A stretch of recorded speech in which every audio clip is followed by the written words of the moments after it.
أعوذ بالله من الشيطان الرجيم بسم الله الرحمن الرحيم يا بني آدم قد أنزلنا عليكم لباسا يواري سوآتكم وريشا ولباس التقوى ذلك خير ذلك من آيات الله لعلهم يذكرون يا بني آدم لا يفتننكم الشيطان كما أخرج أبويكم من الجنة ينزع عنهما لباسهما ليريهما سوآتهما إنه يراكم هو وقبيله من حيث لا ترونهم إنا جعلنا الشياطين أولياء للذين لا يؤمنون صدق اللہ مولانا العظیم۔ ترجمہ ان آیات مبارکہ کا یہ ہے، باری تعالیٰ فرماتے ہیں اے بنی آدم، ہم نے اتارا تم پر لباس یواری سوآتکم وریشا، جو تمہاری شرم گاہوں کی حفاظت کرتا ہے، ڈھانکتا ہے اور تمہارے لیے زینت کا سبب ہے۔ ولباس التقوی ذالک خیر، اور پرہیزگاری کا، تقوی کا لباس یہ زیادہ بہتر ہے۔ ذالک من آیات اللہ لعلہم یذکرون، یہ اللہ تعالیٰ کی نشانیوں میں سے ہے اور اس کی قدرت میں سے ہے تاکہ وہ لوگ غور کرے۔ یا بنی آدم لا یفتننکم الشیطان کما اخرج ابویکم من الجنة ینزع عنہما لباسہما، اے بنی آدم ہرگز نہ آزمائش میں ڈال پائیں تمہیں شیطان، جیسا کہ تمہارے باپ کو اس نے نکال دیا تھا جنت سے۔ ینزع عنہما لباسہما، اتروا دیے تھے ان دونوں کے لباس کو، لیریہما سوآتہما، تاکہ ان دونوں کی شرم گاہیں ریئلائز کروا دے۔ انہ یراکم ہو وقبیلہ من حیث لا ترونہم، بے شک وہ یعنی شیطان دیکھتا ہے تم کو اور اس کے قبیل کے لوگ بھی ایسی جگہ سے جہاں سے تم ان کو نہیں دیکھ سکتے۔ ان کو قدرت حاصل ہے، انویزیبل ہے، نظر نہیں آتے، لیکن تمہارے اندر سرایت کر پاتے ہیں، تمہیں دیکھ سکتے ہیں، تم یہ سب نہیں کر سکتے ہو۔ انا جعلنا الشیاطین اولیاء للذین لا یؤمنون، بے شک ہم نے ان شیطانوں کو ان لوگوں کا دوست بنا دیا ہے جو ایمان نہیں رکھتے۔ یعنی یہ جنات اور شیاطین عموماً ایسے ہی لوگوں پر حاوی ہوتے ہیں جو دین اور خاص طور پر ایمان میں پختہ نہیں ہوتے ہیں۔ بہرحال یہ ہو گیا ترجمہ ان آیات مبارکہ کا جن کی ابھی تلاوت کی گئی۔ اس سے پہلے کا جو حصہ ہم پڑھ چکے ہیں اس میں یہ بات آپ کے ذہن میں ہوگی کہ باری تعالیٰ نے تخلیق آدم کا تذکرہ فرمایا کہ ہم نے آدم کو پیدا فرمایا اور پیدا کرنے کے بعد فرشتوں کو حکم دیا کہ آدم کو سجدہ ریز ہو جائے۔ جیسے ہی اللہ تعالیٰ نے حکم دیا تمام فرشتے بیک وقت حضرت آدم کے سامنے سجدہ ریز ہو گئے، اور یہ سجدہ میں بتا چکا ہوں سجدہ تعظیمی تھا، سجدہ عبادت نہیں تھا۔ اس وقت بھی اللہ نے حکم دیا جائز تھا، اور بعد میں بھی اس دنیا میں بھی گزشتہ انبیاء کی ملتوں میں سجدہ تعظیمی یہ جائز تھا، لیکن ہماری شریعت میں اور ہماری ملت میں اللہ کے رسول صلی اللہ علیہ وسلم نے اور شریعت نے یہ بتلا دیا ہے کہ اب سجدہ تعظیمی بھی جائز نہیں ہے۔ میں اس سلسلے میں ایک واقعہ بیان کر چکا ہوں کہ ایک صحابی ایکسپورٹ امپورٹ کا کاروبار کیا کرتے تھے، اور اس سلسلے میں ان کا باہر کے ملکوں میں جانا آنا لگا رہتا تھا۔ وہاں انہوں نے کرسچن طبقے کو دیکھا کہ وہ اپنے پریسٹ اور پادریوں کے سامنے بالکل سجدہ ریز ہو جاتے ہیں۔ جب مدینہ واپس آئے تو اللہ کے رسول سے فرمایا کہ اللہ کے رسول صلی اللہ علیہ وسلم، میں نے دیکھا ہے لوگوں کو کہ اپنے مذہبی پیشواؤں اور بڑوں کے سامنے سجدہ ریز ہو جایا کرتے ہیں، تو آپ کی ذات اقدس تو وہ بابرکت ہے کہ زیادہ مستحق ہے اس بات کی کہ ہم آپ کے سامنے سجدہ کریں۔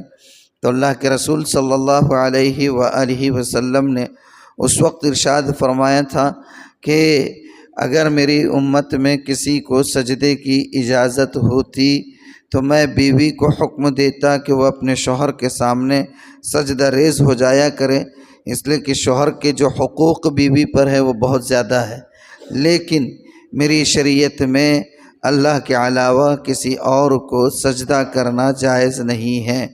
یہ باتیں ساری ہو چکی ہیں۔ تخلیق آدم کا تذکرہ، فرشتے سجدہ ریز ہو گئے، شیطان نے انکار کر دیا۔ اللہ تعالیٰ نے اس سے پوچھا بھی کہ میں نے تجھے حکم دیا تھا کیوں نہیں کیا سجدہ؟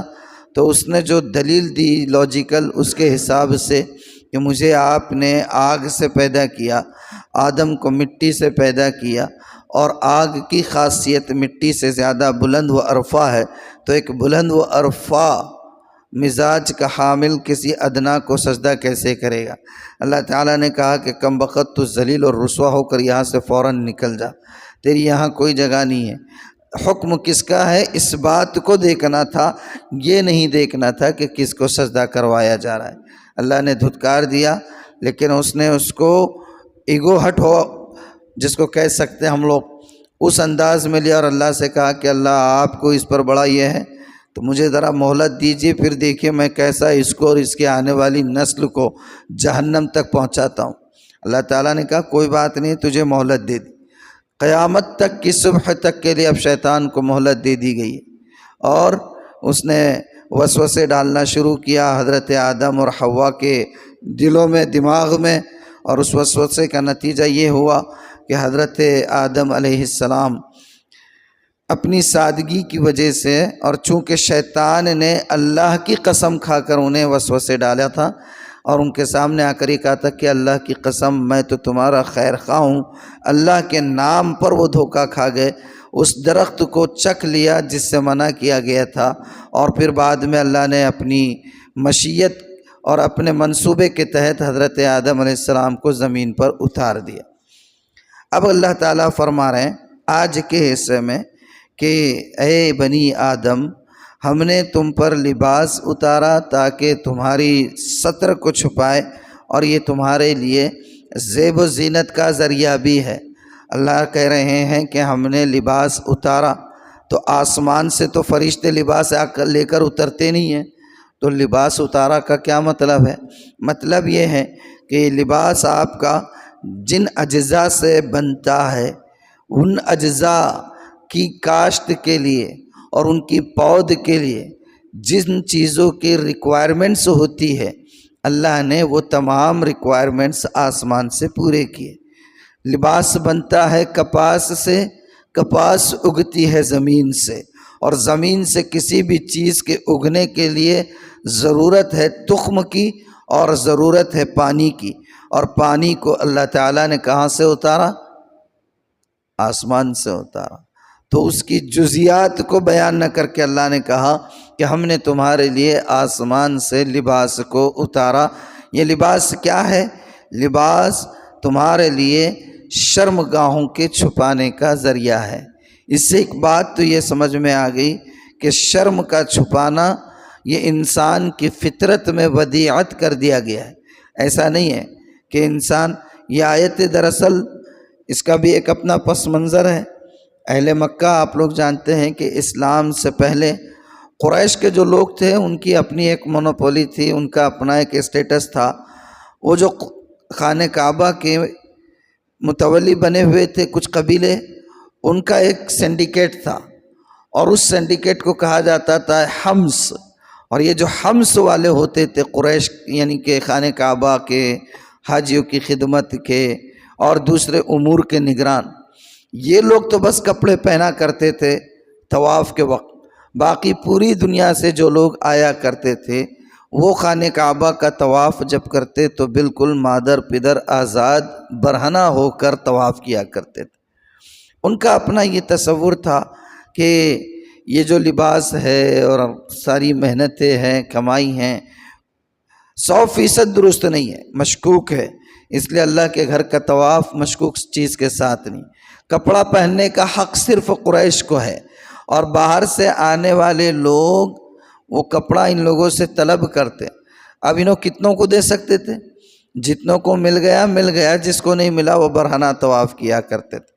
تو اللہ تعالیٰ فرما رہے ہیں کہ اے بنی آدم، ہم نے آسمان سے تمہارے لیے لباس اتارا، یہ ستر چھپانے کا ذریعہ ہے۔ ستر معیوب چیز ہے، اس کا احساس ہی نہیں تھا ان لوگوں کے پاس۔ عربوں میں مزاج یہ تھا، وہ یہ سمجھتے تھے کہ یہ صرف زیب و زینت کا ذریعہ ہے، باقی یہ ستر وتر کوئی چیز نہیں ہوتی ہے۔ اس کو معیوب نہیں سمجھتے تھے کسی کے سامنے برہنہ ہونے کو، اور مردوں سے زیادہ عورتیں اس میں آگے تھیں، مردوں سے زیادہ عورتیں اس میں زیادہ آگے تھیں، اور برہنہ ہو کر طواف کرنے کو عبادت سمجھتے تھے۔ آج بھی دنیا میں ہے ایسے کچھ لوگ جو برہنہ چلنے پھرنے اور برہنہ رہنے کو سمجھتے ہیں کہ برہنہ رہیں گے تو برہما کے نزدیک زیادہ جو ہے تو مقام ملنے والا ہے، ان کا اپنا کانسیپٹ ہے۔ اور جو برہنہ رہتے ہیں لوگ ان کو دیوتا سمجھتے ہیں، آج بھی ہے نا، ہاں، ٹن ٹن گوپال گھومتے رہتا اور پیچھے جو ہے تو ساری خواتین بھاگتے رہتی ہیں، اچھے خاصے گھرانوں کی، اور وہ بے غیرت دیوس قسم کے ان کے شوہر بھی کیسے رہتے اور ان کی غیرت بھی کیسے گوارا کرتی کہ ان کی گھر کی خاتون کسی غیر مرد کے سامنے جو برہنہ ہے پورا مادر پدر، اس کے ساتھ ہی بھاگ نہیں رہی ہے، بلکہ میں نے دیکھا تو نہیں ہے، سنا یہ ہے کہ وہ برہنہ جو گھومتا ہے اس کے سر پر وغیرہ پر دودھ ڈالا جاتا ہے، اور جب دودھ گرتا ہے تو پرائیویٹ پارٹ کے پاس سے ہاتھ لگا کر اس دودھ کو لیا جاتا ہے۔ تو کتنی بیکار بات ہے۔ انسان، اسلام کتنا دین فطرت ہے، سبحان اللہ، الحمدللہ کہ اللہ نے اس میں پیدا کیا۔ تو آج بھی ایسے لوگ ہیں، اور یہ تو کبھی کبھار نظر آتے ہیں، اس کے نظارے دیکھنا ہے تو دیکھ لیجئے بنارس میں کیسا جو کمبھ کا میلہ لگتا ہے، اور کیسا گنگا اسنان ہوتا ہے، اور گنگا اسنان کے وقت کیا بے حیائی کے مظاہرے ہوتے ہیں، اور کیسے جو ہے یعنی کوئی خاندان نہیں، نسب نہیں، کیسے سب اندھن گھس جاتے ہیں۔ کچھ کلپس کبھی کبھی نظر آتی، حیرت میں پڑ جاتا ہے انسان کہ ایسی بھی فطرت مسخ ہو چکی ہوتی ہے تو انسان کیا کیا کرنے پر تیار ہو جاتا ہے۔ تو اللہ تعالیٰ فرما رہے ہم نے لباس اتارا، شرم گاہوں کے چھپانے کا ذریعہ ہے، اور زیب و زینت کا بھی ذریعہ ہے، زیب و زینت کا بھی ذریعہ ہے۔ اللہ نے دیا تو زیب و زینت اختیار کرنا، اللہ نے خوب دیا ہوا ہے، لاکھ 1.5 روپے گھر میں تنخواہ آ رہی، اور کم بخت جو ہے تو وہی منوس ماری صورت لے کے پھر رہا، کپڑے پہن رہا نہیں، کچھ نہیں، استری نہیں، معلوم پھٹے پرانے کپڑے پہن کے پھر رہا۔ ارے کئی کو دیے اللہ تعالیٰ نے یہ جو ہے تو تھتر بتانے کے لیے۔ اللہ کے رسول صلی اللہ علیہ وسلم بیٹھے ہوئے، ایک صحابہ آئے، بال بکھرے ہوئے، کپڑے ایسے پھٹے ہوئے، کوئی صاف نہیں، سلیقے سے نہیں۔ اللہ کے رسول نے فرمایا کہ بھئی کیا بات ہے، کپڑے اپڑے اتنے غلیظ، اتنے خراب، بال جبے میں نہیں ہے، کیا مسئلہ ہے، آپ کے پاس اسباب نہیں ہے؟ کہا اللہ کے رسول بہت کچھ ہے، اتنے اونٹ ہے میرے پاس، اتنے گھوڑے ہیں، اور فلاں ہے اور فلاں ہے اور چنا ہے، یہ سب وہ کہہ رہے ہیں۔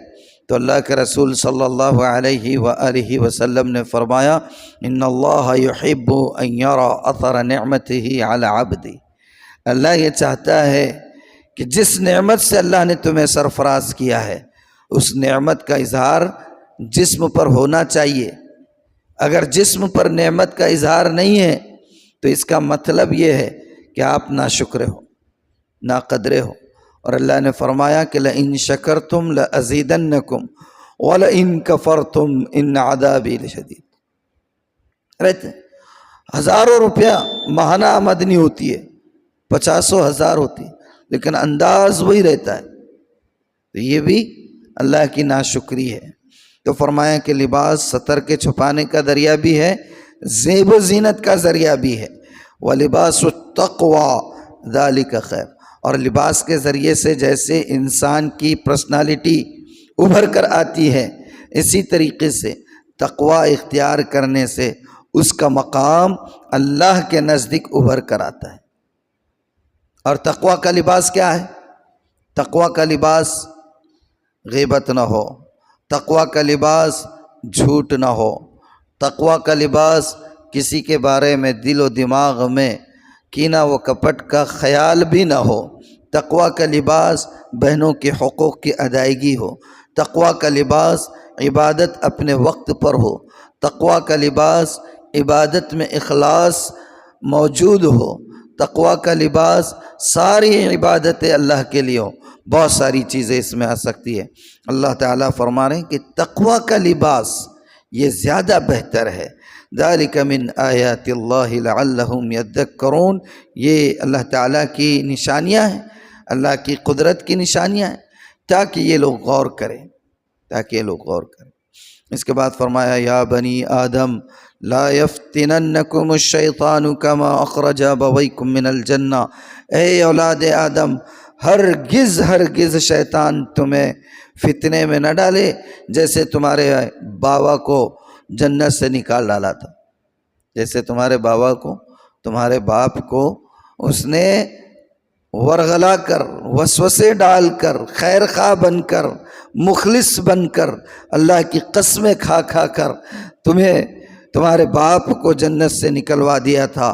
ينزع عنہما لباسہما، اور کیا کیا تھا؟ ان کے بدن کے اوپر سے ان کے کپڑے تک اتروا دیے تھے، شیطان نے اتروا دیے نا، میں وسوسہ ڈالا، خیر خواہی کا روپ دھارا، اللہ کی قسمیں کھائی، حضرت آدم ان قسموں کے وجہ سے اس کی بات میں آ گئے، اور جیسے ہی ممنوعہ چیز کے پاس چلے گئے، اللہ تعالیٰ نے جو پردہ پوشی فرما رکھی تھی ستر کی، وہ پردہ پوشی پردہ دری ہو گئی، پردہ دری ہو گئی، پردہ ہٹ گیا، اور پھر سیکسول پارٹس وہ ریئلائزیشن ہو گیا اس کا۔ اللہ نے کہا کہ دنیا میں بھی جاؤ گے، اگر ممنوعہ چیزوں کے قریب بھی جاؤ گے تو دنیا میں رہنے کے بعد بھی اللہ تمہاری پردہ پوشی کرے، یہ ضروری نہیں۔ اگر اللہ کے احکامات پر چلتے رہو گے، اللہ کی بتائی ہوئی تعلیمات پر عمل کرتے رہو گے، کبھی گناہ ہو جائے تو فوراً توبہ کرتے رہو گے، اور پھر اس گناہ پر اصرار نہیں کرو گے اور توبہ پر قائم رہو گے، تو اللہ تعالیٰ نے جیسا تمہارے بابا کی جنت میں پردہ پوشی کی تھی، اس دنیا میں بھی تمہاری پردہ پوشی فرمائے گا، لیکن شرط یہ ہے کہ ممنوعہ چیزوں کے قریب نہیں جانا ہے۔ یہ بات ينزع عنہما لباسہما، اتروا دیے تھے ان سے ان کے کپڑے، لیوریہما سوآتہما، تاکہ انہیں دکھلا دے ان کی شرمگاہیں۔ انہ یراکم ہوا وقبیلہ من حیث لا ترون، یہ کمبخت، یہ شیطان، یہ جن، یہ تمہیں دیکھتا ہے، اور اس کے قبیلے کے لوگ بھی، کہاں سے؟ جہاں سے تم اس کو نہیں دیکھ سکتے ہو، انویزیبل ہے، اللہ نے پاور دیا ہے، اللہ نے قدرت دی ہوئی ہے، قیامت کی صبح تک کے لیے مہلت ملی ہے، اب وہ یہی کام ہے اس کا، اور ہمارا کام کیا ہے؟ ہاں، نظر آتے ہیں کہ جنات نظر آتے ہیں؟ ابھی بھی ہو سکتا ہے بیٹھے والے ہوں گا بیچارہ ایک آدھا اللہ کا بندہ سن رہا ہوں گا اپنے کو، اب تو خوش بھی ہو رہے ہوں گے دیکھ کے، ارے بھائی اپنے بارے میں آگے دیکھ، ہو سکتا ہے نا، ہو سکتا ہے بیٹھے ہو قرآن کے درس میں اور یہ آپس میں کہہ رہے ہو ارے دیکھو آج مولانا نے اپنا تذکرہ چھیڑ دیا، دیکھو قرآن میں آ گیا۔ ہاں، انسانوں کو نظر نہیں آتے ہیں، انبیاء کو نظر آ جایا کرتے تھے، عام انسانوں کو نظر نہیں آتے ہیں۔ ایک صحابی کے بارے میں آتا ہے، ان کی نئی شادی ہوئی تھی، اور غالباً غزوہ خندق کا یا کسی غزوے کا موقع تھا، اور غالباً اغلب گمان یہی ہے کہ مجھے یاد نہیں آ رہا اصل میں، غزوہ خندق کا موقع ہے۔ صحابی آئے اللہ کے رسول کے پاس، اللہ کے رسول میری ابھی چند دنوں پہلے شادی ہوئی، بیوی گھر میں اکیلی ہے، کوئی بھی نہیں ہے بڑا چھوٹا، اور میں ذرا کھانے کا سامان پہنچا کے آ جاتا ہوں، میں ذرا کھانے کا سامان پہنچا کر آ جاتا ہوں، گھر پر کوئی بھی نہیں۔ اللہ کے رسول نے کہا ٹھیک ہے، حفاظت سے جاؤ، سنبھل کے جانا، ہتھیار وغیرہ ساتھ میں لے کے جاؤ، جنگ کا موقع ہے، کوئی چھپکے سے گھات لگا کر جو ہے تو حملہ نہ کر دے، پورے خیال کے ساتھ احتیاط کے ساتھ جاؤ۔ اب وہ حضرت نکلے، گھر پر جب پہنچے تو دیکھا دروازہ بند، لیکن ابھی گھر میں گھس رہے تو کیا دیکھے کہ ان کی بیوی جو ہے دروازے کے پٹ کے پاس کھڑے رہ کے باہر ایسے جھانک رہی ہے۔ اب ان کی غیرت کو آ گیا جلال بھائی، ان کی غیرت کو آ گیا جلال، ذرا مسکرائیے، ارے مسکرا رہی نہیں نا چلیے، تو ان کی غیرت کو آ گیا کیا؟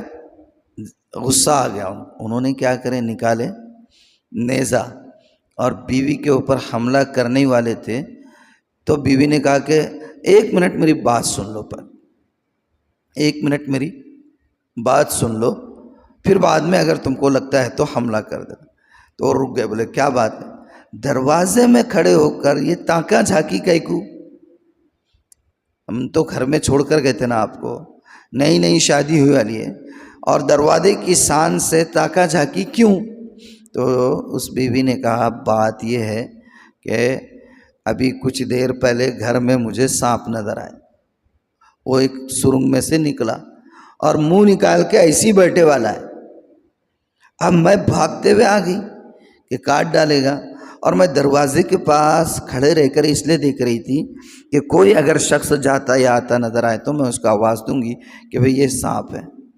تو وہ صاحب اندر آئے، صحابی رسول ہے، دیکھا تو سانپ وہی تھا۔ انہوں نے آئے اور سانپ کو مار دی، ادھر سانپ مرا اور مرتے ہی ادھر ان کا بھی انتقال ہو گیا، یہ صحابی کا بھی انتقال ہو گیا۔ اب جو ہے ان کے جتنے خاندان والے ہیں اللہ کے رسول صلی اللہ علیہ وسلم کے پاس آئے اور کہا کہ اللہ کے رسول دعا کرے کہ یہ زندہ ہو جائے، دعا کرے کہ یہ زندہ ہو جائے۔ اللہ کے رسول نے فرمایا کہ نہیں، اب یہ قیامت کے دن ہی زندہ ہوگا، جاؤ ان کی تدفین وغیرہ کر دو۔ تو کون تھا وہ مارنے والا؟ انہوں نے تو ڈسا بھی نہیں تھا ان کو، انہوں نے مارے، وہ مر گیا اور ساتھ ہی یہ بھی مر گئے۔ اب وہ جنات کے قبیل سے تھا، کوئی اور جن ہوں گے، انہوں نے ان کو مار دیے۔ تو جنات ہیں، نظر نہیں آتے، ہاں انبیاء کو نظر آتے۔ ایک دن اللہ کے رسول صلی اللہ علیہ وسلم نے فرمایا، فجر کے بعد ایسے عام طور پر آپ خواب بیان کیا کرتے تھے، پوچھا کرتے تھے، معمول تھا آپ کا۔ آپ نے کہا رات میں آیا تھا پٹھا، رات میں آیا تھا اور وہ کوشش یہ کر رہا تھا کہ میرے طرف آگ پھینکے، لیکن وہ جب بھی میرے طرف آتا میں اس سے اللہ کی پناہ مانگ لیتا اور اللہ کی پناہ میں چلے جاتا میں۔ پھر انہیں مان ہی نہیں رہا تو میں نے یہ سوچا کہ اس کو پکڑ لوں اور پکڑ کے جو ہے تو ستون سے باندھ دوں، میں اس کو ستون سے باندھ دوں، اور ستون سے باندھتا تو صبح میں جو ہے تو بچے مدینے کے جو مسجد میں آتے نا، وہ ادھر ادھر کھیلتے رہتے، وہ دوسری چیزوں سے کھیلنے کے بجائے وہ اس سے کھیلتے، کوئی آتا ٹپو مارتا، کوئی آتا ٹانگ کھینچ کے جاتا، ایسا میں کر لیتا۔ لیکن پھر مجھے حضرت سلیمان علیہ السلام کی دعا یاد آئی۔ حضرت سلیمان علیہ السلام نے دعا کی تھی کہ اللہ مجھے ایسا پاور اور ایسی حکومت عطا فرما کے دنیا میں کسی کو تو نے عطا نہیں کیا، تو اگر میں اس کو باندھ دیتا تو حضرت سلیمان کے پاور کو چیلنج ہوتا، اس لیے میں نے حیا کے مارے اس کو چھوڑ دیا۔ تو نبیوں کو نظر آتے، نبیوں کے علاوہ عام انسانوں کو ایسا جنات اپنی اصل شکل میں نظر نہیں آتے۔ ایک مرتبہ حضرت ابو ہریرہ رضی اللہ عنہ آئے ایسے مجلس میں، تو اللہ کے رسول صلی اللہ علیہ وسلم نے فرمایا بھائی ابو ہریرہ، وہ رات کے چور کا کیا معاملہ ہے؟ رات کے چور کا کیا معاملہ ہے؟ تو حضرت ابو ہریرہ دنگ کہ اللہ کے رسول کو تو میں نے بولا نہیں، لیکن کہنے لگے اللہ کے رسول وہ جو زکوٰۃ کے مال جتنا آیا ہوتا تھا، حضرت ابو ہریرہ کو اس کا نگران بنایا ہوا تھا، وہ مال غلہ رکھا ہوا ہے، آپ وہیں رہنا اور دیکھ بھال کرنا۔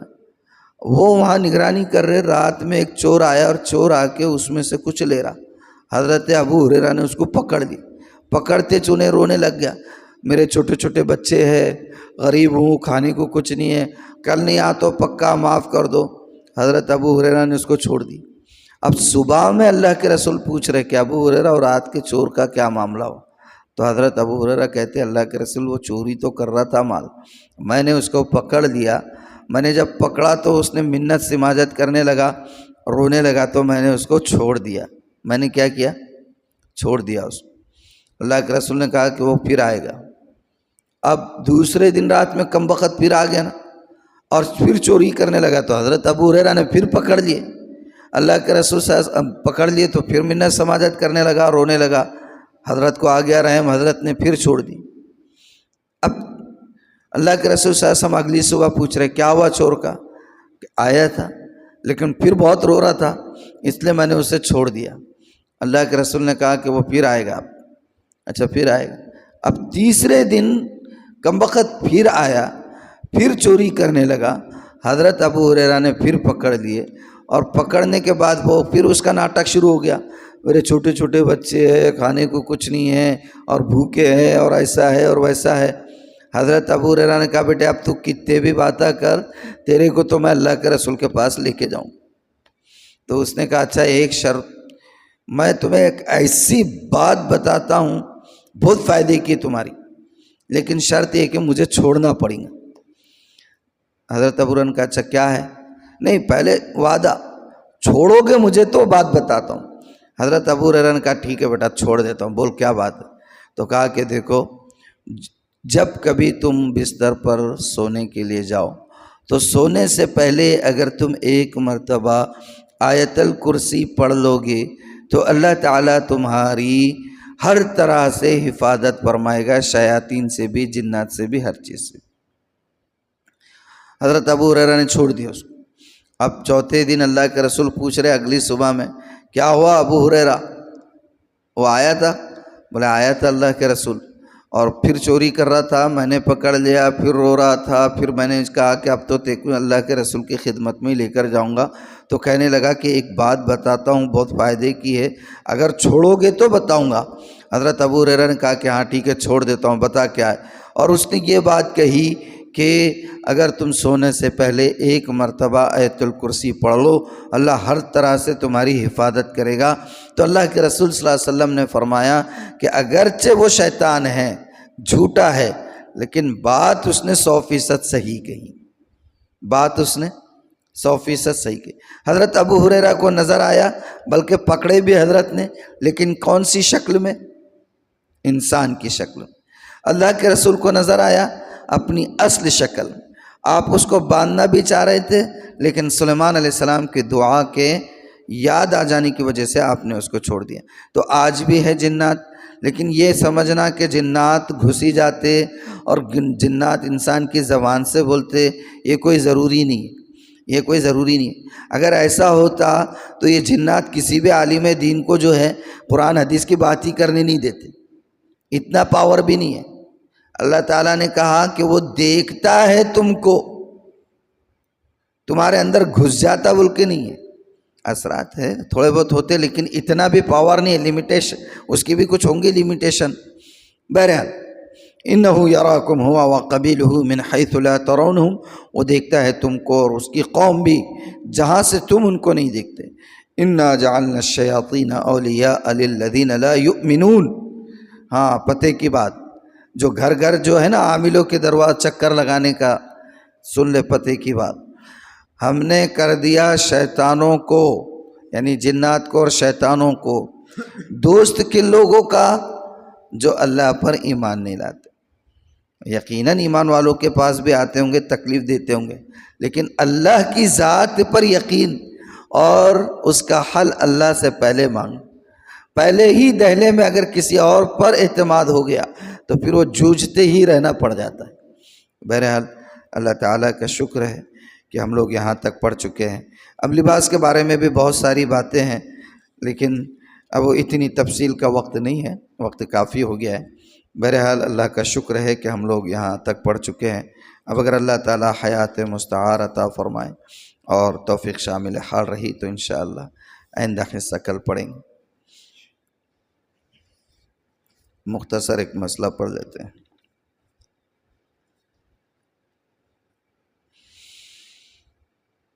دعائے قنوت پوری ہونے سے پہلے اگر امام صاحب نے رکوع کر دیا، رمضان میں وتر کی نماز جماعت سے پڑھ رہے، مقتدی کی دعائے قنوت نہیں ہوئی، امام صاحب رکوع میں چلے گئے، امام صاحب پڑھ لیے، امام صاحب راجدھانی ایکسپریس ہے، اپن پیسنجر ہی ہے، تو امام صاحب کے ساتھ چل جانے کا۔ امام مقتدی کی نماز امام کی نماز کے تابع ہے۔ بہت سے لوگ جو ہے تو وہ امام صاحب چلے بھی گئے اپنا چلن دیتے رہتے، امام صاحب اڑ بھی گئے سجدے سینوں، اپنے زیادہ 3 کے بجائے 5 7 پڑھ لیتے۔ امام کے اٹھنے کے بعد بلکہ تکبیر کہنے کے بعد ایک مرتبہ بھی زیادہ کہنا یہ خشوع کے بڑھانے کا ذریعہ نہیں ہے، بلکہ خشوع کے منافی چیز ہے۔ ہاں، ورنہ یہ تنظیم کہاں سے آئے گی، یہ ڈسپلن کہاں سے آئے گا؟ اگر یہی مزاج برقرار ہے تو زندگی میں ڈسپلن کہاں سے آئے گا؟